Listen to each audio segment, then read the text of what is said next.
Hello, and welcome to Freedom with Marketing. I'm Sam, the founder of Freedom with Marketing, and welcome to the Life, Leadership and Business Lessons playlist. In this playlist, I want to share stories from my past, in particular from my other hobby and passion of running, long distance running, and I want to share with you my adversity, my challenges, my problems, how I've overcome them, so you don't have to make the same mistakes that I do. My intention is for this to be somewhat entertaining and for you to get a glimpse into what I do in the other parts of my life, and for you to extract valuable lessons that you can apply and get fantastic results in your life, in your business, and the way that you lead your team. So let's dive in. This video, I want to talk to you about a concept that is super important if you're a long distance runner, especially if you participate in the long ultra runs, which might go on for several days. And this is a mindset, it's a concept, and it is something that is so true, but it's hard to understand, acknowledge, and appreciate in the present time. And that concept is that things do not always get worse. Let me repeat that because it is so important. No matter how bad the situation is at the moment, no matter how much it looks like things are just going to go downhill from here, no matter how much it looks like you're going to experience adversity, things will not always get worse. There are things that you can do in the moment to improve your situation in the next few minutes, in the next few hours, in the next few days, in the next few weeks. You need to detach yourself from all of the adversity and the suffering, and especially the negative emotions and the demons that come out of your head during these adverse moments, and you need to take action from a rational standpoint to improve your situation in the future. Let me tell you a story of where this concept has really let me rephrase that, Anna. Let me share a story of where I have experienced this, and I'll describe what happened and you can extract the lesson. So this was a run we did last year, I think it was. It was advertised as a 55 kilometer run, but it actually ended up being closer to 60 kilometers.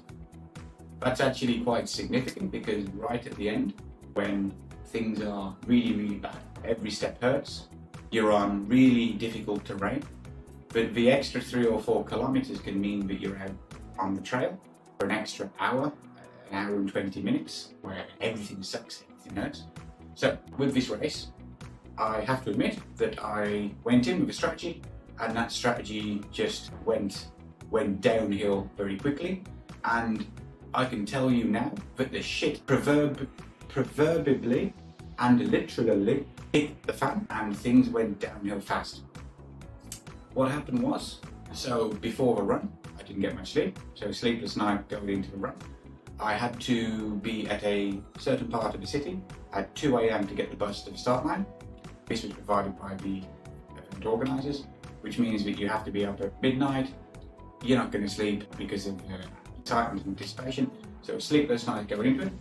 Then you have 3 or 4 hours, including travel time, to get to the starting line. The race started, things went good. Then I came to this horrible, gnarly hill, which was incredibly steep, incredibly slippy terrain. People were falling over left, right and centre. It was hot, it was humid, the sweat's pouring out here, and next thing I know, I started to feel dizzy. I could barely stand up straight. I got myself severely dehydrated because I forgot to fill up my water before going up the hill. And long story short, as a result of this happening in the first 3 hours, the next 15 hours of the run did not go well. So immediately afterwards, it started with my gastrointestinal issues. I was vomiting, it was coming out of the other end, which is why the shit really hit the fan. And it was not pleasant. As the day went on, things got worse and worse.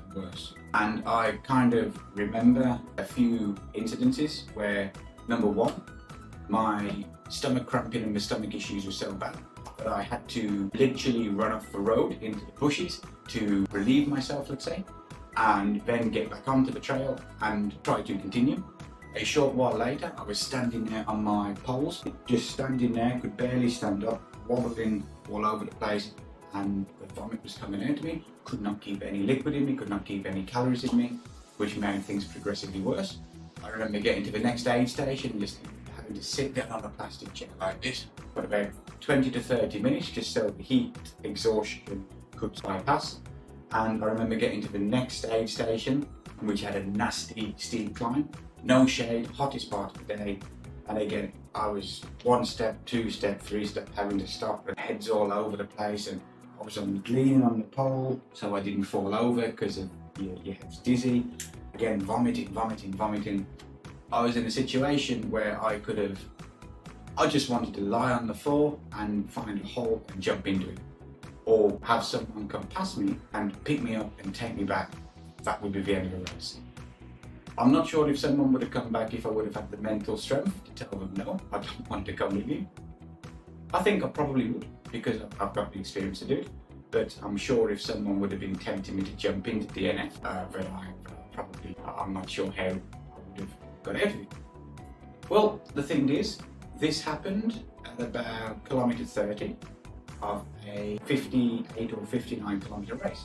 I was literally halfway through, and going through all that suffering for several hours before you reach this point, it's hard to have the mindset of wanting to continue, because you've just seen how worse things get. You're in a horrible situation. But my experience told me that things do not always get worse. I have to do something in order to solve the current issue. The current issue at the time, which was causing the problem, was heat because of exposure and climbing up a steep hill, which means your heart rate's through the roof. Hard physical exertion trying to get up a hill, even at a slow pace during the hot part of the day with humidity, is hard, and it's a lack of calories. I needed to cool down. What I did, I just started counting steps. Get to the next 10 steps. When I got to 10 steps, get to 20. When I got to 20, get to 25. When I got to 25, let's get to 50. And I just did that up to 100. At 100, I repeated it. 200, repeated it. And slowly but surely, I got to the top of this hill, and then we came into a little village where I was able to find a shop. At the shop, I just went a little bit wild. I bought cold drinks, cold water, all sorts of things, and I just took some time to take on fluids. The cold fluids cooled me down. I managed to get some calories in fizzy drinks. I had some snacks, I took out some snacks, I bought some bananas, I ate bananas. Next thing I know, I went from the lowest low, one of the lowest lows I've been in a run, and things started to improve. And an hour or two later, I felt fine. I still had the GI issues, stomach cramps, and that did not pass. That was a persistent problem, but it was manageable, and I managed to get through it and actually finish the race. The lesson here is that things do not always get worse, no matter how bad they seem at the time. I remember listening to Dan Sullivan and Joe Polish's 10X podcast, something I highly recommend. There's over 300 episodes on there. What Dan Sullivan talks about a lot is that how he got divorced and bankrupt on the same day, but yet everything turned around. What I want to leave you with from this video is that things do not always get worse. Is that what I like to do is I like to read about successful entrepreneurs, successful business owners. What did they do? How can I apply the lessons? What were their journeys like? And a very, very common theme is that most of them went through a period of severe adversity where most people would quit, but yet they persisted, they continued, they followed their sort of vision, and before long they experienced massive success. So in many ways, when it comes to business, that when you experience severe adversity, like Dan Sullivan getting divorced and bankrupt on the same day, that was the catalyst to the success that they projected to in the future. And with Dan Sullivan, he now runs Strategic Coach. He's considered to be the world's greatest entrepreneurial coach, and he's someone that when he speaks, you listen to, and all of this would have been from the catalyst of that severe adversity. And likewise with everyone else. So when you're faced with a situation where nothing's going right, it feels like the world's caving in, remember what I went through on the run and how I managed to get through it. Remember what happened to Dan Sullivan, and remember that the vast majority of the most successful entrepreneurs out there, they would have experienced severe adversity before they had success. That's all I've got for you. See you in the next video.